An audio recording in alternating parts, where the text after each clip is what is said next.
Assalamualaikum warahmatullahi wabarakatuh. Alhamdulillah rabbil alamin. Wassalatu wassalamu ala asyrafil anbiya'i wal mursalin sayyidina Muhammad wa ala alihi washabbihi ajma'in. Rabbi shrah li sadri wa yassir li amri wahlul 'uqdatam min lisani yafqahu qawli. Amma ba'd.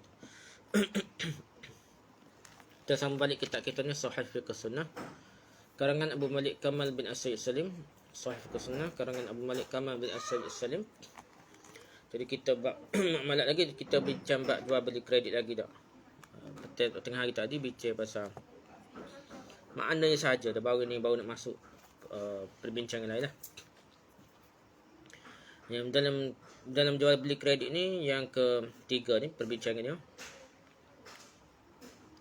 Okey, ilat diharamkan macam-macam jual beli di atas. Jual beli hak mana ada masalah lah dah. Sebab apa? Ilat ni sebab apa dikatakan haram? Dari pembicaraan tentang pengertian dua transaksi jual beli dalam satu transaksi jual beli, dua akad perjanjian dalam salah satu akad perjanjian, dua syarat dalam satu jual beli, dan jual beli dan salaf. Jelas kiranya bagi kita bahawa macam-macam jual beli ini dengan semua makna telah disebutkan di atas, hukumnya dilarang berdasarkan hadis Rasulullah SAW yang sahih lagi sahih. Ketika berbicara berbagai jual beli ini terjadi dalam interaksi muamalah kewangan, maka mencari ilat sebab hukum pengharamannya merupakan hal yang boleh diterima menurut syariat. Apalagi kaedah syariah berpendapat bahawa ada tidaknya ilat selalu menyesuaikan maklulnya. Ilat tu jadi maklul jadi sebab haram lah. Sebab menjadikannya jadi haram lah. Maka pahaman kita tentang ilat tersebut akan menjelaskan pada kita mengenai keadaan berbagai-bagai jual beli yang berada dalam wilayah terlarang. Pada saat terdapatnya ilat, terdapatnya sebab-sebabnya. Dan pada beberapa keadaan berbagai jual beli di atas diperbolehkan pada saat tidak terdapat sebab-sebabnya ilatnya dah.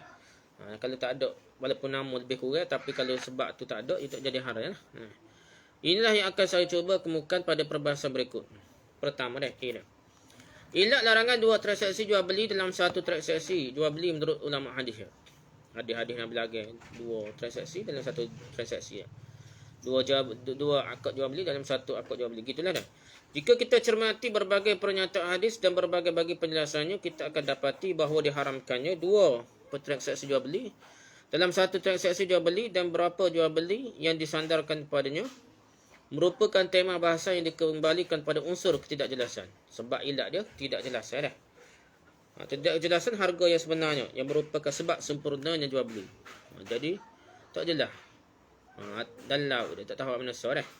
Dalam kitab Sunannya At-Tirmizi mengomentari hadis yang melarang dua transaksi jual beli dalam satu transaksi sebagaimana berikut.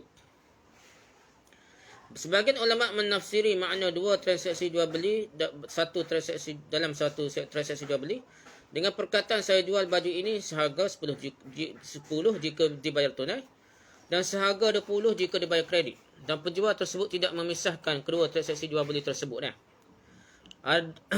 Adapun apabila penjual memisahkannya salah satu transaksi ini, artinya dengan transaksinya secara sendiri-sendiri, maka diperbolehkan. Jelas, jadi tidak timbul masalah. Jelas pilih cara bayaran ansur atau bayaran cash tunai dah. Rujuk Sunan Tirmizi lah. Pernyataan Imam Tirmizi ini memberi pengertian bahawa ilat sebab pelarangan jual beli ini adalah kerana kedua belah pihak yang bertransaksi tidak mengetahui harga barang lantaran pembeli menerima barang dagangan kemudian berpisah dengan penjual tanpa menentukan secara jelas apakah harga yang diambil secara tunaikah ataukah secara tunda, secara beransur-ansur lah, di mana harga menjadi faktor sempurnanya jual beli. Adapun apabila ilat ini tidak ada, misalnya pembeli menentukan salah satu dari dua harga yang ada demi sempurnanya akad jual beli, maka jual beli tersebut dianggap telah terlaksana secara sah kerana ketidakjelasan mengenai harga yang dapat menimbulkan permusuhan itu telah hilang. Contoh jelas dah. Walaupun riwayat ni ke tunai 1000, harga ansur dia 2000 dah.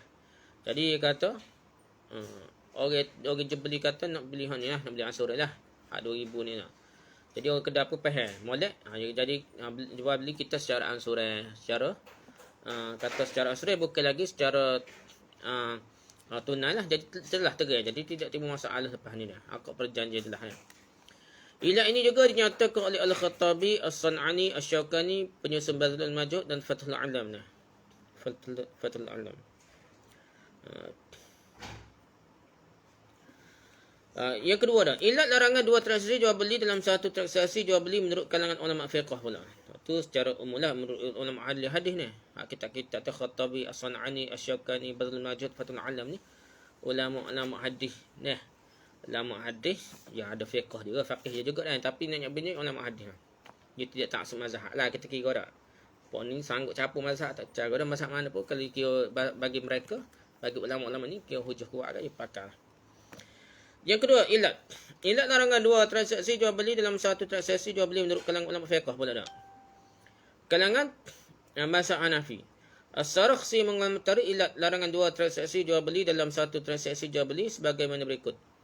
Iaitu, apabila pembeli membeli sesuatu dengan pembayaran dua cara, iaitu tunai dan tunda, dan membedakan hal tersebut, maka hukumnya tidak boleh. Jika ia menyamakannya kemudian menentukan salah satunya dan meneruskan jual beli dengan keputusannya, maka hukumnya boleh. Ini pelik juga. Tapi maksud lebih kurang tak ada juga dah. Rujuk al-mabsut. Di sisi lain, setelah menjelaskan makna dua transaksi jual beli dalam satu transaksi jual beli, ia menyatakan jual beli ini hukumnya rosak kerana tidak memutuskan harga pembayaran yang jelas. Jika kedua belah pihak yang bertransaksi merelakan dan tidak berpisah sampai memutuskan harga yang jelas, lalu keduanya menyempurnakan akad sesuai keputusan yang jelas ini, maka hukumnya boleh. Kerana keduanya tidak berpisah kecuali setelah sempurnanya syarat-syarat sahnya jual beli.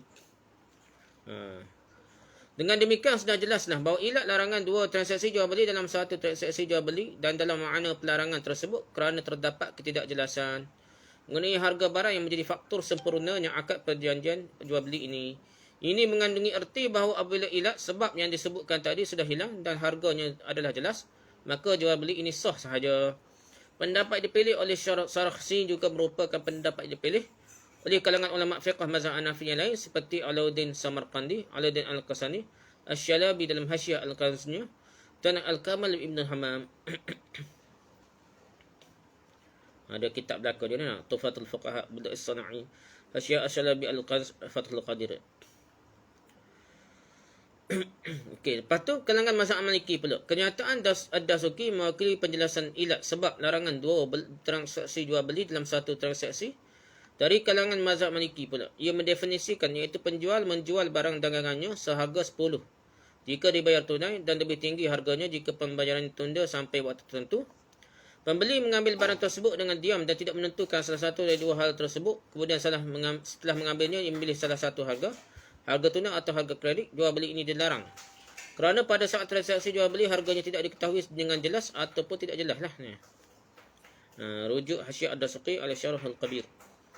Sementara penyusun kitab Mawahibul Jalil al-Mukhtasar Khalil ketika menjelaskan ilat sebab larangan dua transaksi jual beli dalam satu transaksi jual beli mengatakan, misalnya menjual barang dagangannya dengan hak pemaksa kepada kedua belah pihak yang bertransaksi atau kepada salah satunya, maka jual beli ini tidak boleh kecuali apabila keduanya mempunyai hak khiyar memilih secara bersamaan. Tak boleh paksa-paksa, kena pilih lah, kena pilih secara jelas dah.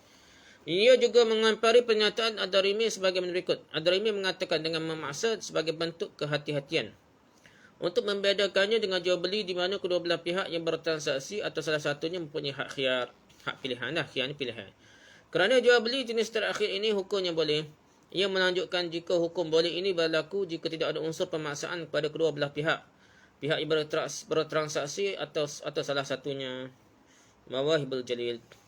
Dari pernyataan ini semakin jelaslah bagi kita bahawa ilat sebab pelarangan dua transaksi jual beli dalam satu transaksi jual beli menurut kalangan mazhab Maliki berkisar antara ketidakpastian mengenai harga dan sebagai tindak preventif penghalang akan terjadinya praktik riba lah.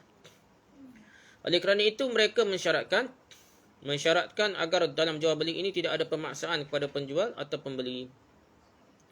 Suka sama suka lah. Hal ini kerana orang yang mempunyai hak khiyar mungkin akan memilih membeli dengan harga tunai.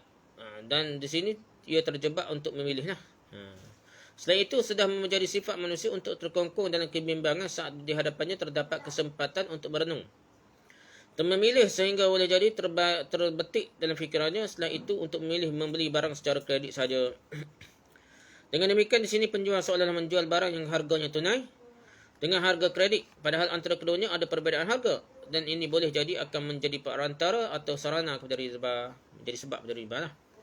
Inilah maksud Imam Malik yang menjelaskan ilat sebab larangan jual beli ini dengan pernyataan kerana jika ia menunda harga 10, maka harga 10 tersebut menjadi 15 sampai waktu tertentu. Jika ia memilih harga 10, maka dengan harga 10 ini ia membeli barang dengan harga 15 sampai waktu tertentu. Pula dah jadi macam riba lah dah.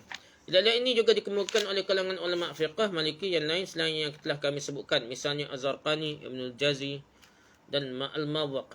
Ini ulama-ulama Maliki, mazhab Maliki dah. Rujuk Syarh Az-Zarqani Al-Muwatta, Al-Qawani Al-Fiqhiyah dan At-Taj wal-Iqlina. Kitab-kitab mazhab Maliki. Kalangan mazhab Syafi'i pula, jika kita cermati pernyataan kalangan ulama fiqh mazhab Syafi'i pula, akan kita dapati bahawa pernyataan tersebut hampir merujuk pada satu titik pertimbangan ilat. Satu titik sebab lah, iaitu tidak diketahui harganya, tidak jelas harganya dan tidak adanya ketetapan atau kestabilan harga. Di mana ketiganya ini merupakan ilat sebab diharamkannya jual beli yang kita sedang bincangkan, yang sedang kita bicarakan, baik dengan jalan sarahah maupun dalalah, petunjuk dah. Sarahat strategi lah sebut ataupun secara dalalah petunjuk. Abu Isa Asy-Syirazi setelah menjelaskan makna dua transaksi jual beli dalam satu transaksi jual beli mengatakan, jual beli ini batal kerana jual beli ini tidak mengadakan perjanjian harga itu sendiri secara dalalah. Al-Muhazzab lah. Lepas tu Imam Nawawi menyatakan bahawa jual beli semacam ini batal. Adapun jika penjual berkata, aku jual padamu seharga 1,000 apabila pembayaran tunai dan seharga 2,000 apabila pembayaran tunda, maka akadnya sah. Pula dah Imam Nawawi kata Ar-Radah. Jadi kena pilih juga dah. Walaupun banyak tegai setara tu pun, jika tegai dah setara tu, dia kena pilih juga satu-satu dah tak. Pembeli kata nak beli tunai lah, gitu. Ataupun nak beli ansur lah, gitu dah. Kena tegai. Pendapat senada dipilih oleh Imam Syafi'i, Ibn Rif'ah, Syekh Zakaria Al-Ansari, Al-Bujairimi, Sulaiman Al-Jamal, Al-Khatib Asy-Syirbini, Al-Ramli, dan Jaluddin Al-Mahalli dah. Dan lain-lainnya. Rujuk kitab ni dah, Al-Radah, Mukhtasarat Muzani, Nal Al-Autar, Fathul Wahab, Hasyiah Al-Bajrimi, Hasyiah Al-Jamal, Mughni Muhtaj, Nihayatul Muhtaj dah. Dan Syarah Al-Jalal, Muhalla' Al-Mihaj. Ini kitab-kitab fiqh mazhab Syafi'i nah. Di kalangan mazhab Hanbali pula, ilat sebab larangan dua transaksi dalam satu transaksi jual beli dan beberapa jual beli lain yang kami anggap sebagai prinsip masalah jual beli secara kredit, secara bayar ansuran kredit. Menurut ulama mazhab Hanbali serupa dengan tidak diketahuinya harga, adanya unsur gharar, penipuan, perjudian dan semacamnya lagi dah. Al-Abdari mengomentari ilat sebab ini, jual beli tersebut tidak sah selama kedua belah pihak yang bertransaksi tidak memisahkan salah satu dari harga tunai dan harga kredit. Pendapat ini dirilis oleh Imam Ahmad dan dipilih oleh jumhur ashab Imam Ahmad, dan kebanyakan mereka memutuskan hukum dengan pendapat ini. Al-Insaf. Ibnu Qudamah mengatakan bahawa di sana dalam dua transaksi jual beli, dalam satu transaksi jual beli tidak ada unsur riba, jahalah, gharar, perjudian dan tidak ada kerosakan apapun. Kalau tak ada, tak apalah dah. Rujuk Al-Mughni. Ilat ini dipilih oleh Ibnu Qudamah dalam Al-Mughni, Al-Muqni, Ibnu Muflih, Al-Maqdisi, Al-Bahuti dan lain-lainnya. Boleh rujuk kitab Al-Mughni, Al-Muqni, Al-Furu', Kasyaf Al-Qina', An-Matan Al-Qina', karya Mansur bin Yunus Al-Bahuti. Tu kitab-kitab mazhab Hanbali lah, mazhab Hanbali. Kalangan ulama salaf, iaitu kalangan sahabat dan tabi'in, mazhab-mazhab lain dan beberapa ulama kontemporer zaman moden lah. Kebanyakan ulama salafus soleh berpendapat bahawa ilat sebab larangan dua transaksi jual beli dalam satu transaksi jual beli, berbagai jual beli terlarang lainnya yang disandarkan kepadanya adalah tidak diketahuinya harga secara jelas. Tu sebab dia, ilat dia. Harga tak jelas. Di mana keberadaan harga ini yang menyempurnakan akad jual beli, baik secara lugas maupun indikasi dia, secara terang ataupun petunjuk dah. Ibn Abbas radhiyallahu anhu mengatakan tidak mengapa jika penjual mengatakan tentang barang dagangannya, barang ini jika dibayar tunai harganya sekian, dan jika pembayaran ditunda maka harganya sekian. Akan tetapi keduanya, penjual dan pembeli, tidak berpisah kecuali dengan perasaan suka sama suka di atas salah satu pilihan harganya. Kena pilih juga lah. Rujuk Musannaf Ibn Abi Syaibah. Al-Auza'i juga menegaskan, dua transaksi jual beli dalam satu transaksi jual beli hukumnya boleh, dengan syarat penjual tidak berpisah dengan pembeli sampai yang menjadikan salah satu harganya kepada pembeli dan pilih secara jelas lah. Rujuk Ma'alim Nusanan Ikhtilaf al-Fiqh. Pendapat senada dikemukakan oleh Abu Daud, Abu Ubaid, Al-Thawri, Al-Zuhri, Al-Tawus, Qatadah, Sa'id bin Musayyab serta Al-Hakam dan Hamad. Rujuk Musannaf bin Abdul Razak karya Hafiz Abu Bakar Abdul Razak As-San'ani, wafat 211 Hijrah. Lepas tu rujuk Aujazul Masalik ilal Muwatta' Imam Malik karya Syekh Muhammad Zakaria Al-Qandahlawi. Rujuk juga Syara'i Al-Islam fi Masail Al-Halal Al-Haram karya Abu Bakar Qasim Najmuddin Asy-Syafi'i Al-Ja'fari. Tu rujuk kita. Sekat tu dah. Sekat tu. Ni dah syariah lain. Okay, lepas tu dengan makna ini pula kalangan ulama fiqh Syiah Ibadiyah, penyusun Ar-Radah An-Nadiyah, penyusun Al-Mu'amalat fil Islam dan Minhajul Muslim menerangkan diilat dua transaksi jual beli dalam satu transaksi jual beli. Makna ini jugalah makna yang sama, tak jelas harga dah. Rujuk itulah. Kalau fiqh Syiah Syara' Islami fi Masail Al Haram tu Abdul Qasim Najmuddin Asy-Syafi'i Al-Ja'fari mazhab Syiah ni. Ni kata ni Azhar ni, walaupun dia Salafi, dia Azhari, dia buka sikit. Bukan macam di Arab Saudi lah biasanya secara umum ni. Jadi dia terbuka lah. Dia rujuk juga Syiah ni. Lepas tu yang ketiganya Al-Idah. Dah. Idah Al-Bayan Asy-Syafi'i Al-Fil Burhan Al-Kafi. Ni kitab Ibadiyah ni, Ibadiyah. Yang ketiganya Ar-Radah An-Nadiyah Syara' Ad-Dura' Al-Bahiyah karya Abu Tayyib Sidi Hasan Khan bin Ali Al-Husain At-Tanakhwi. Ni raja di India dulu.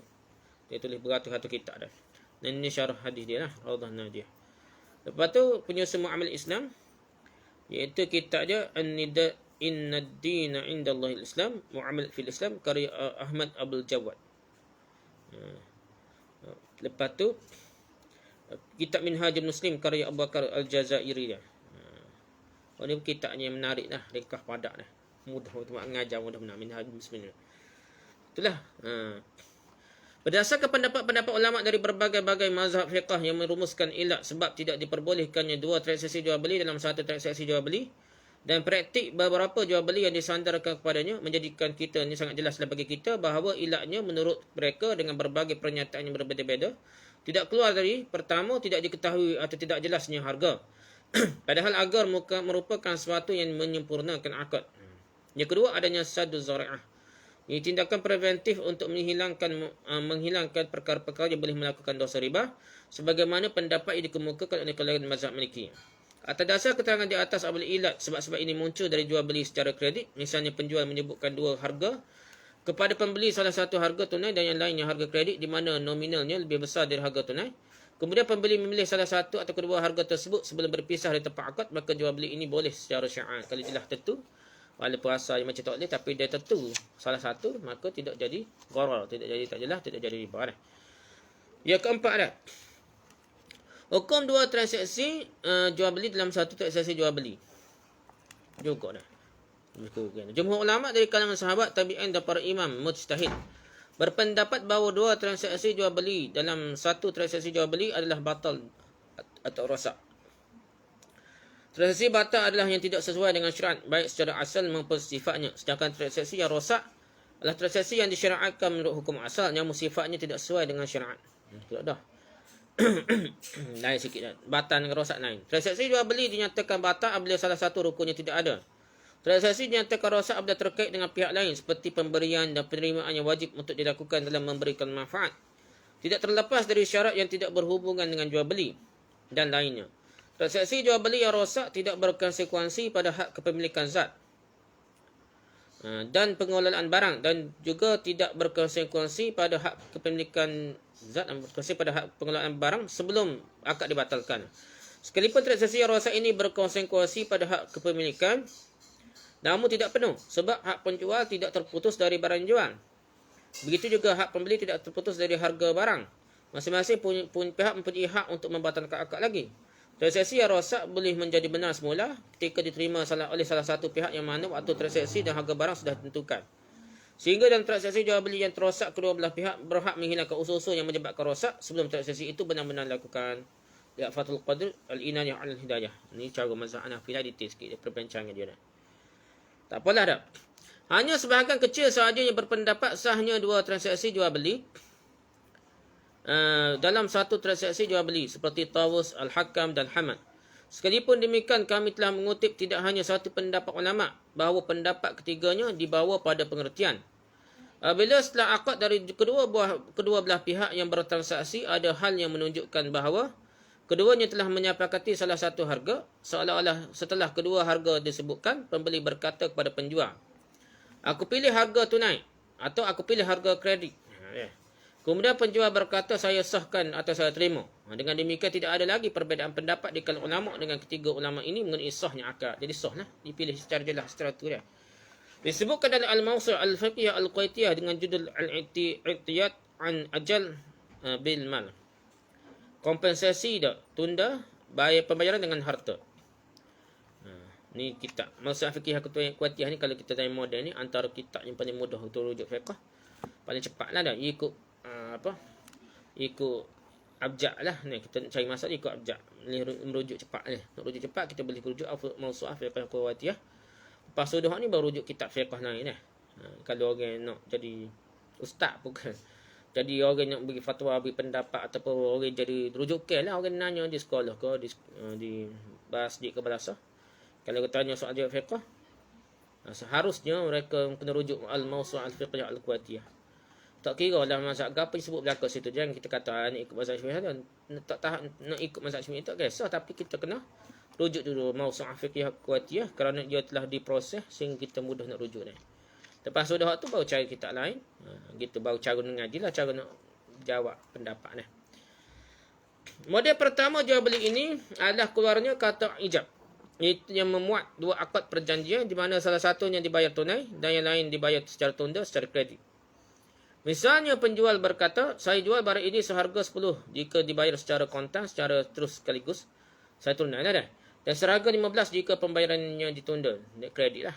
Jumhur ulama berpendapat bahawa apabila kedua jual beli ini dilangsir dengan sirah tersebut, maka hukumnya tidak sah lagi. Kerana Nabi SAW melarang dua transaksi jual beli dalam satu transaksi jual beli. Disebutkan dalam Asy-Syarhul Kabir, demikian penafsiran Imam Malik, As-Sawri dan Ishaq. Dan ini merupakan pendapat kebanyakan ulama. Kerana penjual tidak mengharuskan satu pola jual beli kepada pembeli dengan mengatakan aku jual salah satu dari dua harga ini kepadamu. Jadi tak wayak secara jelas. Selain itu harganya tidak diketahui secara pasti lagi, sehingga ia pun tidak sah, sebagaimana tidak sahnya jual beli dengan jumlah yang tidak jelas dan tidak pasti atau tidak pasti. Diriwayatkan dari Tawus, Al-Hakam dan Hamad bahawasanya mereka berkata, tidak mengapa bila penjual berkata aku jual barang ini kepadamu seharga sekian jika dibayar tunai dan seharga sekian jika dibayar tunda. Kemudian pembeli memilih salah satu dari kedua harga itu, harga tunai ataupun harga tunda. Ada kemungkinan setelah terjadi dalam akad, pembeli berkata, aku ambil barang ini seharga sekian dengan pembayaran tunda. Kemudian penjual berkata, ambillah ataupun aku terima. Maupun kalimah sejenisnya yang seumpamanya yang difahami. Sehingga itu menjadi akad yang sempurna. Tak ada masalah. Nah, dengan demikian pernyataan ketiga tabi'in sama dengan pernyataan jumhur ulama sebagai berikut. Oleh kerana itu, jika tidak ada hal yang menunjukkan ijab atau yang menepati posisinya, maka akadnya tidak sah. Kata tak adalah ijab qabul dah. Kerana pernyataan penjual yang telah lalu, iaitu aku jual barang ini kepadamu seharga sekian jika dibayar kontan tunai dan seharga sekian jika pembayaran yang ditunda kredit, tidak layak menjadi sirah ijab lagi dah. Rujuk Al-Mawsu' Al-Fiqhiyah Kementerian Wakaf Tunai Kuwait cetakan pertama dan Matmah Al-Mawsu' Al-Fiqhiyah. Jadi tak jelas lagi situ, dia kena ada ijab ni, kena penentuan dah. Hak ni tak tentu lagi, hak ni dah pilihan lagi dah. Jadi kena tentu nak pilih hak mana. Lepas tu baru ada qabul ni. Ijab pun tak selesai lagi, sekadar ayat ni, sekadar ayat pilihan dah. Hukum halal, haram, sah dan batalnya dua transaksi jual beli dalam satu transaksi jual beli telah dikemukakan di muka sebelum ni lah. Ketika jual beli ini haram dan tidak sah batal, maka wajib dibatalkan dan tidak diberikan pengaruh atau konsekuensi apapun. Jadi kena suruh balik duit, suruh bagi balik, tak jadi jual belilah. Namun seadanya penjual dan pembeli berpisah setelah pembeli menerima barang yang dijual, maka pertanyaannya, apa konsekuensinya jika barang yang dijual itu rosak, habis dikonsumsikan, digunakan atau berubah? Ada lagi bicara. Jawapan atas pertanyaan ini bolehlah kita dapati dalam hadis Nabi SAW yang ditakhrij oleh Abu Daud dalam sunannya. Nas dan takhrijnya sudah kita lewati ketika membahas hadis-hadis yang layak dijadikan sebagai objek untuk jual beli secara kredit. Diriwayatkan dari Abu Hurairah yang berkata Rasulullah SAW bersabda, man ba'a bai'ataini fi bai'atin falhu awkasuhuma aw riba. Siapa yang menjual dengan dua transaksi dalam satu transaksi jual beli, maka ia boleh memilih antara mengambil harga yang terendah, harga tunai, harga rendah dah, di antara kedua harga yang ditawarkan atau terjebak dalam riba dah. Namun ada juga sebagian ulama mengambil literasi teks hadis yang membolehkannya dan menetapkan pengaruh atau bentuk jual beli ini. Yang kata jadi lagi dengan syarah, dia tak boleh ambil hak. Itu kena ambil hak apa harga rendah lah tak boleh jadi riba lah. Diriwayatkan dari Al-Za'i, ia pernah ditanya mengenai makna dua transaksi jual beli dalam satu transaksi jual beli, iaitu perkataan penjual. Barang ini jika dibayar tunai harganya sekian dan jika pembayarannya ditunda harganya sekian. Ia menjawab boleh dengan syarat penjual tidak berpisah dengan pembeli sampai ia bersepakat dengannya pada salah satunya. Ia tanya lagi, bagaimana jika pembeli pergi dengan membawa barang tersebut atas dasar kedua syarat itu sekaligus? Tak adalah. Ia menjawab boleh asal ia mengambilnya dengan harga terendah dari dua harga yang dengan batas waktu pembayaran terlama. Ia kena ambil harga rendah, tidak jadi riba. Ia kena ambil harga tunai lah, walaupun dia ambil ta'oyak hamna sunnah. Ini pendapat ni lah. Ma'alim sunan, Bazlul Majid, Ikhtilaf Fuqaha, Sunan Abi Dawud. Diriwayatkan dari Muhammad bin Sirin, ia berkata dua syarat dalam suatu jual beli, berarti penjual berkata kepada pembeli, aku jual barang ini kepadamu seharga 10 jika pembayaran ditunda sampai 1 bulan. Jika kamu memahannya selama sebulan, kemudian kamu mengambil dengan harga 10. Gini pula ni lain sikit lah. Syurah berkata pelaku transaksi boleh memilih antara menetapkan harga terendah dari dua harga dan waktu pembayaran yang terlama atau terjebak dalam riba. Ini ada pilih. Ada masa tempoh pula dah. Ni nak jadi riba ni dah. Rujuk Al-Muhalla. Pendapat di atas juga dipilih oleh Tawus dalam musannafnya. Abdul Razak meriwayatkan, ia berkata kami diberitahu oleh Ibnu Uyainah dari Ibnu Tawus dari ayahnya. Jika penjual berkata aku jual seharga sekian dengan pembayaran sampai batas waktu ini dan ini. Dan aku jual seharga sekian dengan pembayaran sampai batas waktu ini dan waktu ini. Lama lagi lah.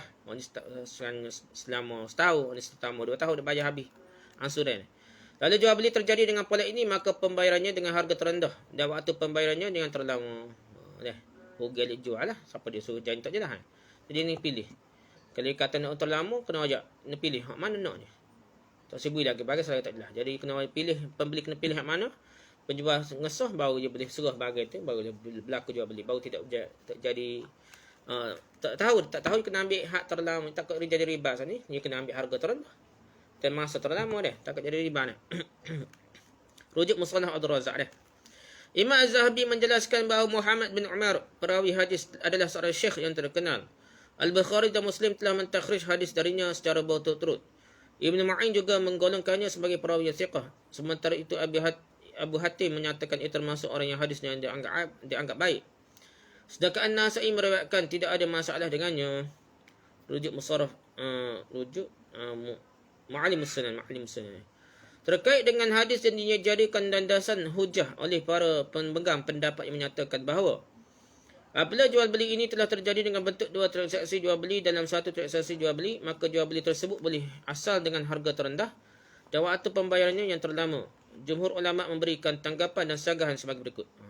Walaupun pendapat ni kata boleh, tapi jumhur ulama tak setuju. Tak boleh juga dah. Yang kedua, kesahihan hadis ini masih dipertanyakan dan dipertimbangkan lagi. Al-Munziri misalnya mengatakan dalam rangkaian sanad hadis ini terdapat nama Muhammad bin Umar bin Al-Qamah. Ada lebih dari satu orang yang membicarakan hadis ini dan yang paling masyhur adalah riwayat dari Ad-Darwardi dan Muhammad bin Abdullah Al-Ansari bahwasanya Nabi SAW melarang dua transaksi jual beli dalam satu transaksi jual beli. Setakat tu saja dah. Rujuk Nal Athar. Jadi tambah itu tak berapa jelas ni kata tidak sahih. Taruhlah hadisnya sahih. Tambah itu lagi perbahayaan. Taruhlah hadisnya kita kata sahih juga dah. Kita kirim perawi itu. Maka bolehlah disanggah sebagai berikut ni. Ini jumhur ulama sanggah pendapat kata boleh apabila jadi juga jual beli itu jadi juga tapi kena ambil harga terendah dan masa paling lama dah. Tapi jumhur ulama kata tak setuju dah. Jawapan lain lah. Pertama, pernyataan Al-Za'i boleh dijawab dengan pernyataan Al-Khattabi dan lain-lainnya. Saya belum pernah mengetahui ada seorang dari kalangan ulama fiqh yang memahami secara tekstual hadis ini atau menganggap sah jual beli dengan harga terendah dari dua harga kecuali ia diriwayatkan oleh dari Al-Za'i sahaja. Dan pendapat ini jelas rosak. Hal ini kerana perjanjian jual beli tersebut mengandungi unsur penipuan lagi dan ketidakjelasan lagi. Tak boleh. Kita tak boleh kata jadi sah jual beli itu. Kita kata batal sebab tak jelas ni. Tak jelas pilih mana harga dia. Ni jawapan itulah jumhur ulama, rujuk Ma'alimus Sunan, Bazlul Majhud dan Aunul Ma'bud. Sementara pernyataan Syuraih boleh dijawab bahawa hadis tersebut boleh dimaknai dengan pengertian lain. Jadi tuturkan oleh Ibn Hazm, jika anda menahan barang itu selama sebulan lagi, maka anda mengambil 10 lagi. Al-Muhalla lah. Gitulah. Yang kedua lah. Kedua, pernyataan Al-Khattabi hujah kedua dah. Al-Khattabi dan lainnya. Sesungguhnya apa yang diriwayatkan oleh Yahya bin Zakaria dari Muhammad bin Umar menurut versi riwayat yang disebutkan oleh Abu Daud, mungkin maksudnya berkenaan dengan hukum sesuatu itu sendiri. Seolah-olah penjual meminjami pembeli 1 dinar untuk 2 qafis gandum lah.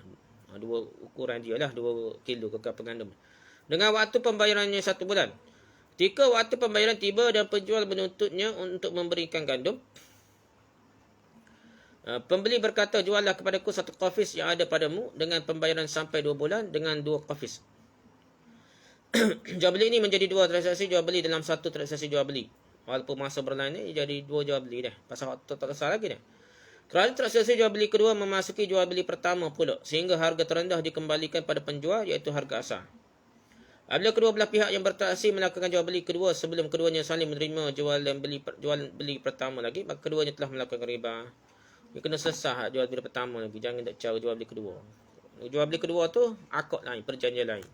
Kalau ia capur jadi ada kredit, ada tunai, ada tambah lagi kredit, takut jadi riba lah. Capur dengan hak kedua, jual beli kedua dah. Masuk dari jual beli pertama dah. Rujuk ma'alimus sanan, bazlul majhud dan majmu'. Hujah ketiga lah jumhur ulama ni kata, hadis ini termasuk kategori jual beli wan dengan hutang. Sebagaimana yang boleh difahami dari pernyataan Ibn Asir berikut dalam An-Nihayah. Saat menafsiri hadis Nabi SAW tersebut, seseorang meminjam suatu barang atau sejumlah wang kepada orang lain. Kemudian orang yang dipinjami tersebut memberikan barang dagangan kepada peminjam dengan pembayaran sampai waktu tertentu. Ketika waktu pembayaran tiba dan orang yang meminjami menuntutnya untuk membayar hutang, maka peminjam itu berkata, juallah barang dagangan itu kepadaku dengan pembayaran sampai ketentuan waktu yang lain pula, dan aku akan menambah pembayarannya. Dan di antara keduanya tidak terjadi serah terima secara lahan. Dengan demikian jual beli ini terjadi 2 transaksi jual beli dalam 1 transaksi jual beli. Maka penjual boleh mengambil harga terendah sahaja atau akan terjebak dalam riba. Ini adalah jual beli wang dengan hutang. Hutang jadi jual beli hutang dengan hutang ni. Hutang tambah hutang lagi dah. Seolah lebih meminjami A 1 dinar untuk 1 sok gandum. Misalnya dengan menunda pembayaran sampai waktu sebulan. Ketika waktu pembayaran tiba, B menuntutnya untuk membayar gandum. A berkata, juallah barang 1 sok gandum dengan 2 sok gandum kepadaku. Dengan menunda pembayaran sampai waktu yang lain, dan aku akan menambahkan pembayarannya. Tambah bayaran itu masalahnya dah. Maka jual beli kedua ini termasuk memasuki jual beli pertama, sehingga jual beli ini menjadi 2 transaksi dalam 1 transaksi jual beli. Maka dikembalikan kepada takaran terendah, iaitu 1 sok saja dah. Walaupun dia kata nak bayar 2 sok 2 kali ganda dah. Jika tidak, maka harga beli kedua adalah riba kerana adanya tafadul. Ada selisih harga, ada tambahan harga. Atau seolah-olah B menjual hutang dengan hutang kepada A, iaitu jual beli kali dengan kali ataupun hutang dengan hutang yang dilarang. Rujuk at-tajul jami' lil usul al-mu'amalat fil Islam an-nihayah fi gharib al-hadis wal asar oleh Ibn Asir. Wafat dengan tahun hijrah. Tahqiq Muhammad bin Muhammad At-Tanaji, penerbit Al-Maktabah Al-Islamiyah.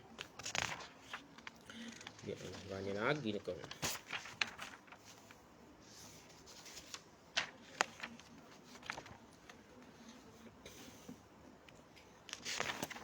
Ayah, malas.